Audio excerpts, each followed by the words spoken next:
कभी ऐसा हुआ है कि आपको किसी की बहुत याद आई हो लेकिन वो सामने नहीं था और तब आप बस किसी हवा, किसी गाने या किसी शांत चीज़ से बात करने लगे हो? आज हम पढ़ेंगे एक ऐसी ही कविता जिसमें राधा ने अपने मन की बात हवा से कही है। जी हाँ, अयोध्या सिंह उपाध्याय हरिऔध की रचना पवन दूतिका। यह कविता हरिऔध जी की कालजयी रचना प्रिय प्रवास से ली गई है। प्रिय प्रवास यानी प्रिय का प्रवास, मतलब प्रिय का चले जाना। यह कविता सिर्फ शब्द नहीं है, विरह, प्रेम और संवेदना की एक गहरी अनुभूति है। तो आइए समझते हैं एक उदाहरण से। मान लीजिए दो दोस्त हैं जिनकी दोस्ती बहुत ही गहरी थी। रोज स्कूल में साथ बैठते थे, एक ही टिफिन से खाना बांट के खाते थे, एक साथ खेलते थे, एक दूसरे की छोटी छोटी प्रॉब्लम्स बिना कहे ही समझ जाते थे। ऐसा लगता था ये दोस्ती कभी टूटेगी ही नहीं। लेकिन अचानक एक दिन वो दोस्त बिना बताए स्कूल ही बदल देती है। फोन कॉल्स भी आंसर नहीं करती और मैसेज का रिप्लाई भी नहीं करती और आप बार बार फोन में उसकी प्रोफाइल तलाशते हैं। हर रोज स्कूल की उस बेंच को देखते हैं जहां आप दोनों साथ बैठते थे। अब आपको भूख भी नहीं लगती और आप यही सोचते रहते हैं कि क्या वो मुझे भूल गई है? क्या अब वो बदल गई है?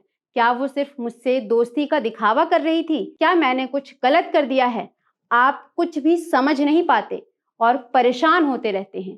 यहाँ राधा भी उसी छात्र की तरह ही है जो किसी अपने के अचानक चले जाने पर हर आने जाने वाली हवा से पूछती है, क्या तुम मेरी बात उस तक पहुंचा सकती हो? क्या तुम मेरी बात कृष्ण तक पहुंचा सकती हो? तो चलिए देखते हैं राधा की स्थिति। तो आइए चलते हैं राधा और कृष्ण के संग ब्रज की गलियों में और साथ ही कल्पना कीजिए कि कृष्ण वृंदावन छोड़कर मथुरा चले गए हैं और राधा को ना तो कोई संदेश भेजा और ना ही अपना कोई हालचाल पहुंचाया है।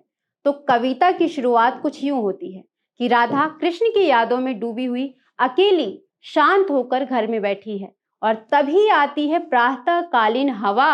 और यह हवा कोई साधारण हवा नहीं है, ये एक दूतिका है जो राधा का संदेश कृष्ण तक पहुंचाएगी। राधा अपने दुख की सारी बातें इस पवन से करती है। राधा कहती है, हे पवन, क्या तू भी मुझे सताने आई है? क्या तुझ पर भी समय की क्रूरता हावी हो गई है?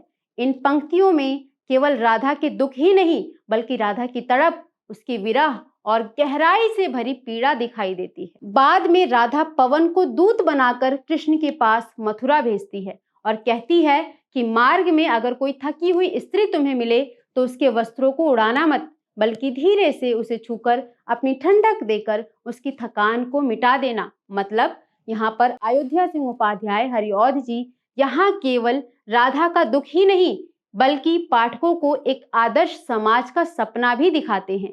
यहाँ स्नेह, करुणा और मर्यादा भी दिखाई जाती है। आगे राधा पवन को मथुरा नगरी की भव्य सुंदरता बताते हुए कहती है कि जब तुम मथुरा नगरी पहुंचोगे तो मथुरा के मंदिरों की भव्यता को देखकर, वहां की सुंदरता को देखकर, वहां की वाद्यों की लय सुनकर, रंग बिरंगे पेड़ देखकर वहां के सौंदर्य का आनंद तो लेना, लेकिन मेरा दर्द मत भूल जाना। पवन मथुरा नगरी तो पहुंच गए पर अब वो कृष्ण को पहचानेंगे कैसे? इसीलिए ही राधा कृष्ण की छवि को याद करती हुई पवन को बताती है कि कृष्ण दिखते कैसे हैं और कहती है कि उनका शरीर नीले कमल सा है, उनकी पीले रंग की धोती उनकी कमर पर बहुत शोभा देती है, उनका रूप, उनकी आंखें, उनकी मुस्कान जैसे कोई दिव्य शक्ति हो, किंतु अब वही मुझसे दूर है। आगे राधा इस बात का भी अंदाजा लगाती है कि कृष्ण तुम्हें कहाँ कहाँ मिल सकते हैं। जैसे अगर वो अपने महल में नहीं मिले तो जरूर तुम्हें उपवन में मिलेंगे। सभी संभावनाएं बताते हुए कहती है, हे पवन, जब तुम कृष्ण के पास पहुंचो और वो तुम्हें किसी वन या उपवन में दिखाई दे तो उनके सामने कमल की पंखुड़ियों को कुछ यूं जल में डुबोना जैसे मेरी आंखें आंसुओं में डूबी हुई हैं। इससे उन्हें याद आ जाएगा कि कमल के समान नेत्रों वाली राधा उन्हें याद कर करके दिन रात अपनी आंखों से आंसू बहाती रहती है। राधा आगे बताती है कि अगर तुम्हें उनके पास कोई मुरझाया हुआ फूल दिखाई दे तो उस मुरझाए हुए फूल को उनके चरणों में गिरा देना, ताकि वे समझें कि इस फूल के समान ही मैं भी प्रेम में सूख गई हूँ।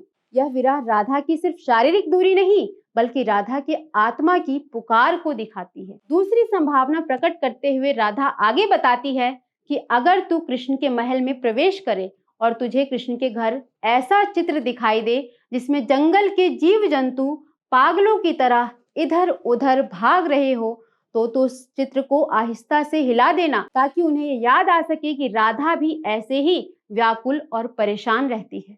राधा अपनी बात को आगे बढ़ाते हुए कहती है कि अगर तू कुछ भी ना कर पाए तो कम से कम उनके चरणों की धूल ही ले आना, और अगर उनके चरणों की धूल भी ना ला पाए तो कम से कम तो उनके चरणों को स्पर्श करके ही आ जाना, ताकि मैं तुझे ही स्पर्श करके अपने जीवन में नई चेतना, नई ऊर्जा का आभास कर सकूं। तो दोस्तों, पवन दूतिका सिर्फ एक विरह गीत नहीं है, यह प्रेम, करुणा, मानवीय संवेदना की गहराई को प्रकट करने वाली एक कविता है। राधा की पीड़ा केवल एक प्रेमिका की वेदना नहीं बल्कि एक ऐसे हृदय की पुकार है जो उसे सच्चे प्रेम में आत्मविस्मृति तक पहुंचा चुका है। और यहीं पर यह कविता समाप्त हो जाती है। अंत में आप सबसे एक सवाल है जिसका जवाब सभी कमेंट करके बताएंगे कि यह कविता किस महाकाव्य से ली गई है। साथ ही बताएं कि वीडियो कैसी लगी। नमस्कार, धन्यवाद।